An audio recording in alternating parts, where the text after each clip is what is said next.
Hey, Vancouverans. On this episode, I talked to Eric Thompson of Great Malus Regenerative Farm. We talk about the local food scene, what regenerative farming is, the difference between grain-fed and grass-fed beef, and food as an investment. I think it's a really interesting look into what's going on right now in the local food scene in Vancouver as far as regenerative farming and sustainable food. And stick around till the end, where I'll have a link to get $50 off your reservation for a quarter or beef at Great Malus Farms. So enjoy. Hello and welcome to the Spotlight Vancouver podcast. I am your host, Doug Varenas, licensed real estate agent in Vancouver, Washington, and beyond. Today, I'm super pleased to be with my guest, Eric Thompson. He is the owner, curator, maestro of Great Malus Regenerative Farm out in Rainier, Oregon. Eric, welcome to the show. Thanks for being here. Thanks, Doug. Glad to be here to kind of talk about our farm a little bit. We make it out to Vancouver all the time, so we consider that part of our territory there.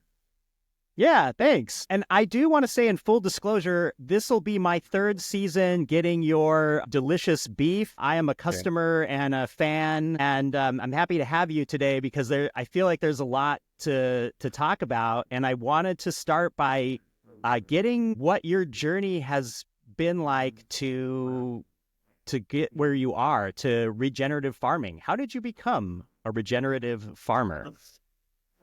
Well, that's a good question to start. So I guess my history with the farm goes back a long way because I'm actually took over my grandparents' farm when they passed away. But about 15 years ago, I bought the farm out of the estate. And while I was working a day job, that was my weekend farming that I did from Seattle, making a 2.5 hour drive down on most weekends and kind of keeping the farm going. But it was a cattle farm for quite a while on about 100 acres down in Rainier, so a good amount of land and a few houses down there. But I wanted to keep it going, and keeping it going as a productive cattle farm made a lot of sense. So the way we've been developing it is trying to get a model of beef that we can basically birth the beef on the farm and then raise them up into finished beef. And my ideal model is selling as quarters of beef. That gets it direct from the producer to the consumer, and I think that has a lot of benefits in itself. I can try to keep my costs down quite a bit while having the best kind of beef, controlling the whole operation. The grass-fed beef is the main way we do it, and we cut all of our own hay during the summer so we can feed during the winter. So we really try to scale our operation to the size of the farm and the resources that we have, not have to use a lot of outside resources, and just produce the best healthy beef we can, which comes from the healthy cows. Yeah, when you took over the farm, were there regenerative farming practices being used at the time? And I guess for our listeners, and including myself, like, what is regenerative farming? Well, so yeah, to kind of frame regenerative farming, I think a lot of times that goes beyond what an organic farm would be, which is just trying to get productivity out of the farm. But we really try to invest in the farm and make the soil and the systems better and better over time. I consider my work on the farm is investing in the future of the farm, and everything that I do should make a more productive and more bountiful farm over time. Use very organic practices, but we're also, as a beef farm, we're not doing just beef. We're really doing a whole, I guess you could call it a large homestead kind of farm, where we have farm scale composting. We plant a lot of trees and grow those trees. And really our first priority is food for families. So we're also doing some pigs and chickens and greenhouse production of vegetables and squash and things like that on the farm. It just happens, being as big as it is, 100 acres, we have a surplus somewhere. So we channel a lot of our surplus into beef, and the beef grazing the natural pastures is really how we improve a lot of our soil health and keep that going. And we integrate those in with the tree systems and some of the other systems to basically use nature as the improvement in the land. So. Yeah, when I visited your farm, I felt incredibly ignorant. And it was definitely a time where I felt really removed from food production Right. and to be honest, like the natural order of things. Because when you walked me through your farm, it had layers and layers and through time, the way you thought about how you organize things and the systems involved not only were like stacked on top of each other, they had an element of time and longevity and scale that I was blown away by. Like I was kind of slack-jawed the entire time I was there as you were going through this because I have little I'm a city kid and I have little experience with food production other than like my own. Like I've raised chickens and I have more experience than a lot of people. Like I've raised chickens, I've grown my own vegetables on a small scale. Where do you start? Like how does your mind work and how do you get that sort of knowledge and training to do that? Did you always have it or did you get some kind of education or schooling? How do you do that? It was mind-blowing. Well, I think a lot of regenerative farming is a community and looking at what other people in the field are doing and how they're doing it. But when it comes down to it, what applies to your own property and your own land is the most important part. And just having a connection with the land is the main thing, and being able to daily go out on the farm and see what's going on and plan through design wise kind of what can be done through the next year to really encourage the things that are working on the farm and move away from things that don't work as well and just try to improve it over time. So nothing's ever perfect and nothing's ever beautiful, but like a lot of trades, you're learning more all the time and there's always kind of another step that you can take things. When you have a regenerative farm, it's going to be something that's not necessarily your picturesque farm with, you know, the barn and the chicken and the cow, Right. like on the labels of industrial products. But if you've seen industrial farms, that's definitely the opposite of what we want to get to, where an industrial farm is trying to maximize productivity with minimum costs. So feeding the cheapest possible feed in order to get pounds of production out and just trying to treat that as a factory. We don't really do that. We try to do things in a more efficient way with nature, not necessarily with dollars of soybean feed going in. And that led us to a lot of the things like grass-fed and grass-finished beef production. But the beef's purpose on the land is really maintaining and healing and fertilizing the land. So we're not trying to push that production model beyond what the kind of natural ecosystem would prefer for that. So it's guided by nature. That makes it Right. kind of easy. And it's all solar panel. Yeah. Oh, nice. Yeah, I think there's a misconception or a view out there, especially with beef, in that beef and regenerative don't go together. I think there's a feeling out there or some kind of, I don't know if it's a misnomer, but I think people associate cows and cattle and they hear not sustainable or environmentally harmful. I hear that a lot in mainstream media, especially with beef, like don't eat beef or there's kind of an anti-beef sentiment. Can you speak to that and kind of what's the state of regenerative farming in the area and what are some of those misconceptions about raising cattle? Well, definitely. I mean, I would agree there are problems with beef on your typical industrial lots. So I mean, a lot of people would see beef in a feedlot where you have hundreds and hundreds of beef just being fed grain and being transported in for all the food to feed them, and trying to get as many beef raised up per acre as possible, which of course creates a pretty destructive habitat. And the places where all this food is being raised is kind of the same. It's pesticide-laden lands that are just stripped every year without really good maintenance of the soil and the soil biology. But it turns out if you don't try to stretch your production so much and raise the beef how they're naturally meant to be raised, nature already has all this figured out as far as what a good recipe is and how to build soil and maintain soil.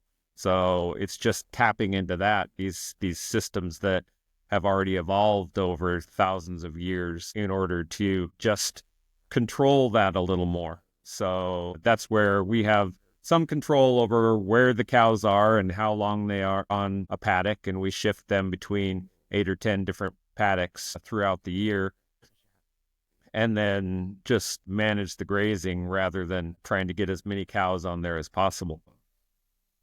Right. It seems like it's a scale issue in industrial farming, trying to just overuse the land. Yeah, so that takes Yeah. some management, and it has to be a little bit open-ended. Some years are easier than the others. So maybe 1 year in 4, I might need to buy in a little bit of feed if I'm a little short because of the weather or because of some other things. But we try to keep a good managed amount that we can harvest all of our own feed, so we know the source and we know it's organic, and then we feed that through the winter, and that works pretty good. That's where the cows are right now. They have a feeding barn where they're out on about 20 acres of pasture during the winter, but they also have a big feeding barn that they come in to stock up before every evening. So we're doing about 4,000 bales of hay per year to feed them through the winter. Oh, wow.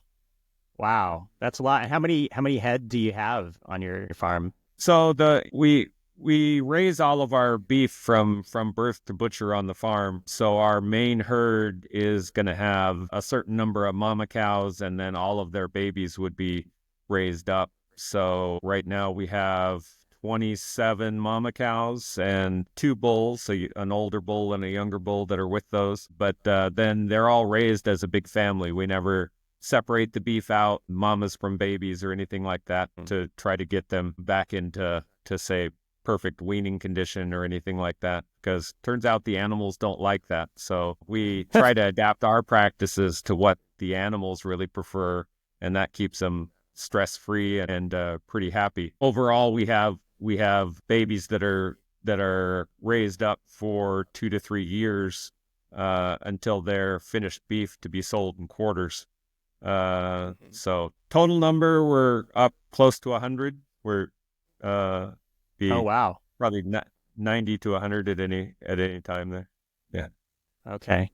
I guess you run a business, but the production is limited by the resources in the land via those Right. regenerative farming principles. So, I mean, it's a model where I guess you don't want to do too well in a certain year. Like, you're not trying to get the most amount of customers possible. Is that correct? Yeah, I Like, think the best way to describe it, I mean, all of our processes are really family first and investing in the farm first, and then when it comes to beef, that's one of our main surpluses. So we'll be butchering around 25 beef a year, which is a lot more than we need for our family and extended families. So that's one of the main things that we're selling off the farm, and beef is one of the things that's a lot harder for most homestead farmers on 2 or 3 acres to do by themselves, or do well or efficiently by themselves. I think if we can do 25 beef a year, we're at a pretty good scale to take care of the beef and maintain the pastures and do the feeding in the winter and invest in the equipment to do the hay and those kind of things. So I think that part works pretty well. We scale to that, and then as a business, we're really just looking at getting some income from the surpluses that we have. yeah, I think there's a lot of terms that people might be confused with regards to, there's grass-fed, grass-finished, grass-fed, grain-finished, pasture-raised. Like, there's a whole litany of terms that are used with beef production. What specifically, like, can you go through the differences of that for the audience who may be like, I don't know, I hear all these terms and I'm not sure what they mean? Yeah, some of the confusion comes from the industrial farms that say their animals are grass fed. I mean, the truth is that most any of the cow and calf operations raising a calf up to a year old are done on grass, and there's an important reason for that just a grain diet is very destructive for a cow's digestive system. They're not meant to live on grain long term. It just happens to be something that fattens them up. So when you put, say, some beef on a feedlot with grain, they'll get unnaturally fat, more like your industrial chickens that are unnaturally fat because of genetics and feed and everything like that. But Right. they'll be unnaturally fat, and that actually changes the whole microbiome in the intestine, changes the pH, and it's just not a natural thing for the beef. It's actually activating a starvation response in the beef that they have developed to go through lean times in the grass, but it supercharges that and activates their fat, and they can digest the grain, but long term it damages their digestive system. So that's something they can't do long term, and your dairy cows and mama cows for beef cattle can't really handle that year after year. Getting to grass finished is something where they're eating all grass all the time. And, that includes some forbs and also things, so some clovers and fruits and things like that. But it definitely doesn't have most of their calories coming from grain and grain products, which is not a natural system. So the grass finished, you'll get a different beef out of it. It's probably not as efficient economically, since our country right now is set up to produce cheap grain for feeding Right. livestock on small acres, but it produces a much more natural and healthy beef. And the healthy beef comes from having healthy animals that are eating it. I mean, this is the way beef are meant to be ranged from thousands of years ago on the savannas and plains, where they're grazing and moving themselves. All we're doing is taking that natural process and controlling that a little more with our fences and paddocks on the farm itself. Yeah. How does that difference affect the end product? Like the composition of the meat, the texture, the taste? Right. Well, I would say grass-fed beef is always going to be less fatty. So I guess you could compare that to a natural classic chicken, like an egg-laying chicken, versus your over-fattened broilers that you get nowadays in a store. But the same kind of thing is the meat is going to be leaner and more flavorful in the meat itself. And if you just compare it to, say, your grocery store bulk processed meat, it's going to have a much darker red color, and that's usually a pretty good indicator of nutrition and flavor in the meat. Having less water in the meat. All of our meat is dry aged after it's butchered, which is another good process, which takes some of the water out, but goes a long way to making a fairly tender cut, even if you don't have too much fat all the way through it. Yeah, like I said in the beginning, like I'm a customer going on 3 seasons now, and it's certainly a delicious product that I enjoy. Coming from a factory beef model, like that's my experience, it did take me a little while to get used to cooking it, I think, because I do it like fast, like higher temp and quicker. And so that Yeah. kind of sears the outside and then leaves the inside, I mean, I'm sure we've all cooked a steak there, but I tend to go really high heat and then on both sides, and then that's it. And it's been amazing. But it took me a little while because the fat content's not as much. The flavor is there, certainly, but it took me a little while to get the cooking down. Yeah, yeah, I, I've heard that before. And it's a little more difficult for me because being my grandparents' farm, this is the beef I grew up with, so it's the main thing that I'm used to, and I have always just avoided grocery store beef because it didn't seem quite right, and restaurant beef much the same. But a lot of people will say that just the cooking method is different, and getting used to that is what it takes, using lower temperatures and slower cooks. But recently, a lot of people have gotten into sous vide cooking for especially their Mhm. steaks, and the sous vide helps keep the moisture in, and then just do a controlled sear at the end to whatever doneness you like your steak. So I think that's been helpful for a lot of people, no matter what kind of steak you do. Yeah, it's either I do it really slow, low and slow, depending Yeah. on the cut, or like the steaks out, like I said, I do them hotter and faster, and that seems to work. And it's been amazing. In general, I'm wondering what you're plugged into the community of regenerative farmers. I know you have some neighbors who are Yeah. doing some similar Yep. stuff. What's the state of regenerative farming in this area? And are you seeing an increased interest in this style of farming, and consumers like myself who are searching for beef that is, or any animal that is raised more humanely and on less antibiotics and grain? Yeah. Well, I think so. I think, one key point for a lot of people is realizing the connection between food and health, which is really critical. And really a lot of people in their life need to get to their first health crisis, which usually happens when they're 40 or 50 years old, to really realize that connection and that what they're putting in their body has a huge impact on their health. So, but we are seeing more and more young people getting this connection and managing what they eat and how they eat as they go along.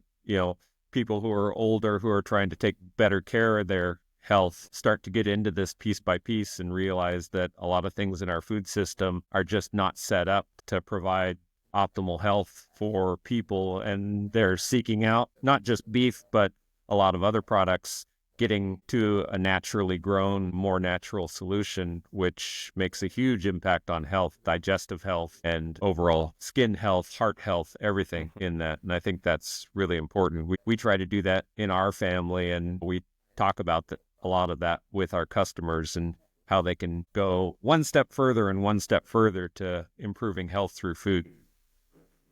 Yeah, I have recently kind of changed my outlook on this because I've come from a kind of like, let's save on groceries. Like, I'm trying to save money and cut down expenses, and let's buy cheap food. And I've totally changed that fairly recently because I look at food now as an investment, in my health, an investment in the community for smaller scale producers. And it's changed quite a bit. I've moved to a more meat forward diet, clean meat, locally raised, and I'm feeling a lot better. I'm having like less heartburn. This is just all anecdotal for me. Yeah, less heartburn, less bloated. So since I've gone to a more meat forward and less grains, less simple carbohydrates, less bloat, less heartburn, more energy. And so, yeah, I agree. I guess the problem or the challenge is for that scale, and that if everybody started doing that, you could run into some production problems, because then the strain on you and your farm, I mean, you would just cap your number of customers, but I don't know if there's enough local producers to meet that demand if everybody started wanting locally grown, healthy beef. That's the challenge, I think. Yeah, it could be. There are pundits out there who will say that, oh, you can never do enough natural food to feed the world, which is really a myth when you look at how much space it actually takes to produce the industrial food, and how much you're degrading land over time. That's just not a smart investment. But things that take a generation to degrade aren't always a big consideration for people, even though they really should be. We're trying to get our species to live on this planet for many, many generations. So trying to look at the future of the land and improve the productivity of the land, I think, goes a long way. But it does take some work and design on the farmer's part to really design how to integrate systems in an efficient way and make the best use of the land and the resources that you have. But we really try to follow that wherever we can and not overuse or anything like that. But it's amazing what nature will produce if you give it a chance and set things up to succeed. Yeah, and certainly your farm is emblematic of that, because like I said, there's so many layers of complexity and thought that went into how you're designing it, and everything fits together in harmony. And the degree that it was like playing chess over a long period of time and making these moves. It was really cool to see, and I was just so blown away on my visit to your farm about the complexity. And you're just looking at a landscape, and you don't even see it unless you know and you're tuned into it. So it was a pleasure seeing what you're doing out there. Yeah, and I I appreciate. think a lot of that goes to just the design of the farm and managing how things are done over time. Trying to apply labor on the farm at the right time has a lot of savings for itself, and design is critical. So basically looking at what your land can provide and designing systems to channel nature, creating the abundance instead of just trying to control what's on the land at every point through the year and trying to enforce your own will on it. So if you channel nature into it, that's a strong power into creating the most productivity. We believe that, and we design for that every day. Yeah, it's incredible, and it really comes through in the product. At the end of the day, you can actually taste that amount of thought and care. So I want to thank you for what you're doing out there, and thank you for being on the show today. It's been Yeah, a that's pleasure. that's yeah, that's great. And I think, yeah, your perspective is good because you actually came out to visit the farm in becoming a customer, and I think that gives you another perspective on what the farm is and what's important in the farm. And you just think if you could do that with everything that you have in your food chain and things like that, it would probably make kind of equal impact on, well, just what am I getting right now and how should this be?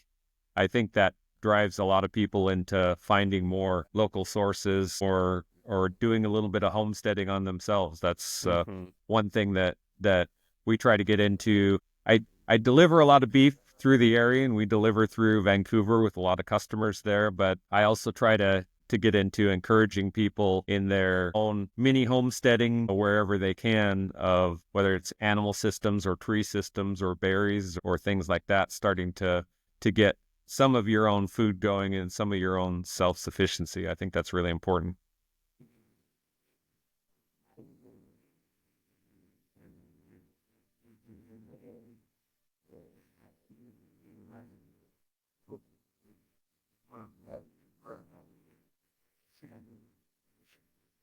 Definitely, definitely. And producing some of your own products. Yeah.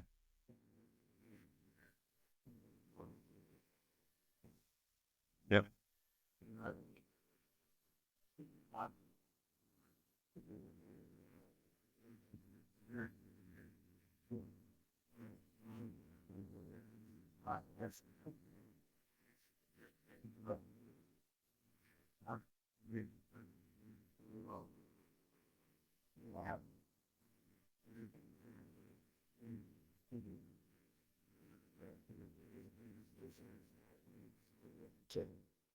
Yeah, I should probably kind of introduce how we sell most of our beef on the website, because we do reservations on the website, and we're selling our beef from June through December every year, pretty evenly through the year, and we put our whole year's reservation out in advance.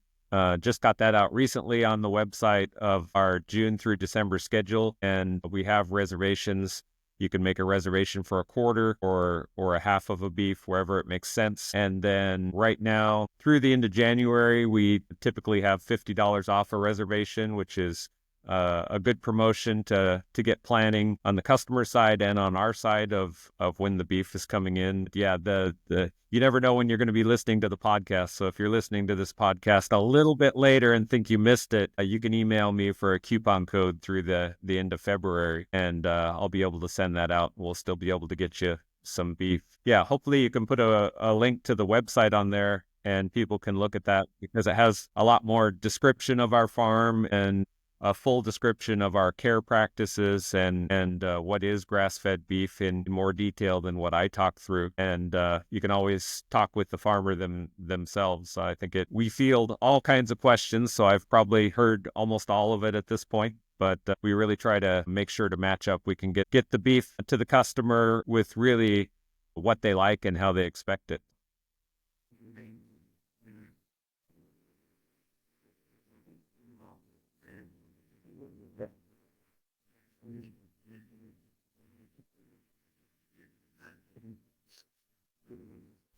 Well, thanks a lot, Doug. I'm enjoying the show with your other guests too. All right. Thanks.